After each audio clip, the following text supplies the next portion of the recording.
Pouco se fala, mas muito se esconde por trás das figuras de Nimrod e Semíramis, nomes que aparecem nas sombras da história antiga, carregando uma herança de idolatria, manipulação espiritual e rebelião contra Deus. O que você está prestes a ouvir é uma reconstrução de fatos baseada em fragmentos bíblicos, tradições históricas e relatos preservados ao longo de séculos. Muitos conhecem a Torre de Babel, mas poucos sabem o que realmente motivou sua construção.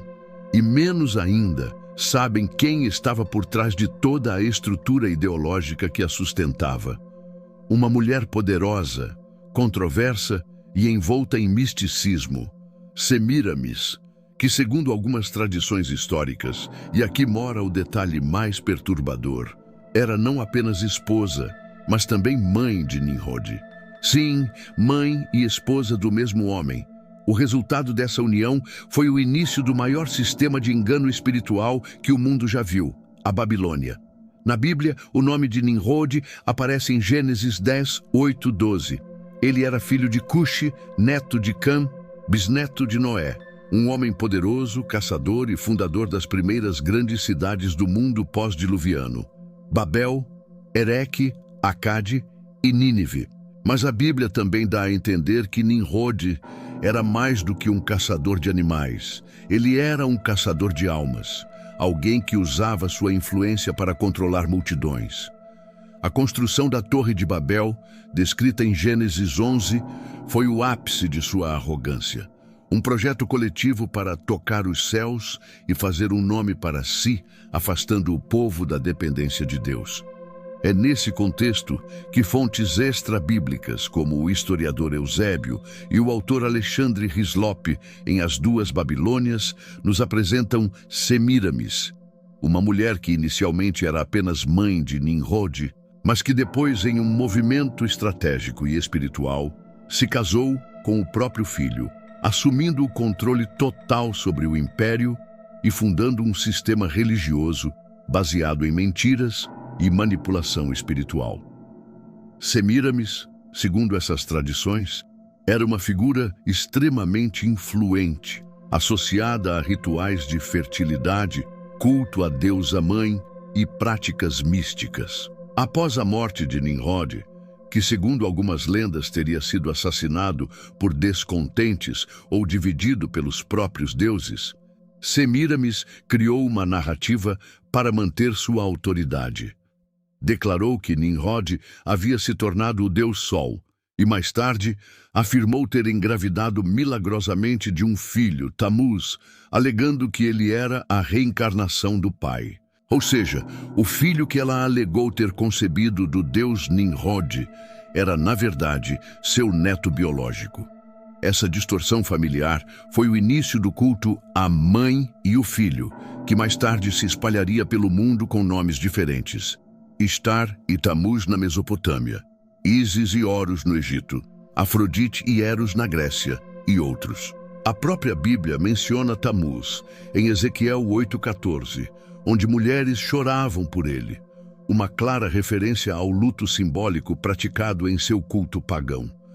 A Bíblia também denuncia esse tipo de idolatria no livro de Jeremias, onde o povo é repreendido por queimar incenso e oferecer bolos à Rainha dos Céus.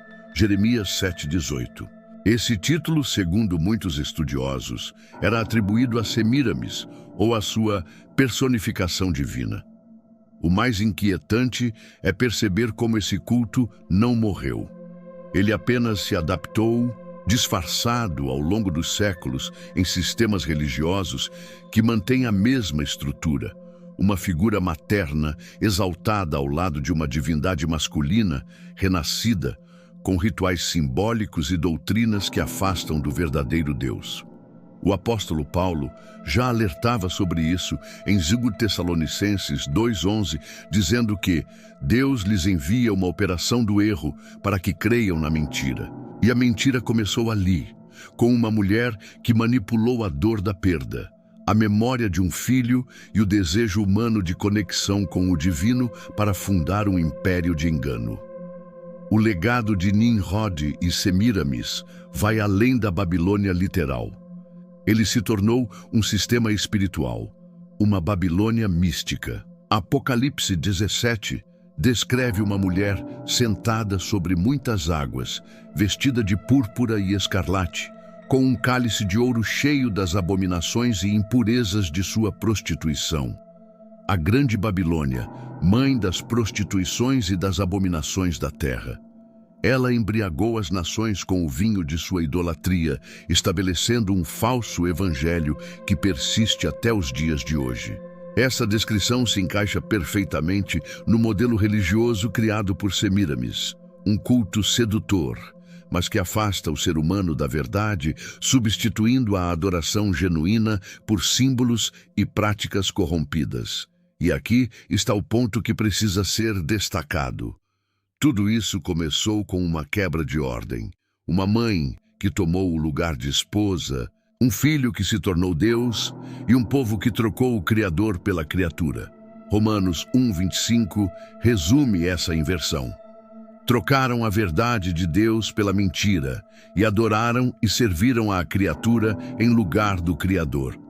A história de Nimrod e Semíramis não é apenas um capítulo antigo, ela é um alerta eterno, um aviso de que o espírito de Babel, de rebelião e confusão espiritual, ainda está entre nós. E cabe a você escolher de que lado da história quer estar, ao lado da verdade eterna de Deus ou do sistema de engano que começou com uma mãe e seu filho.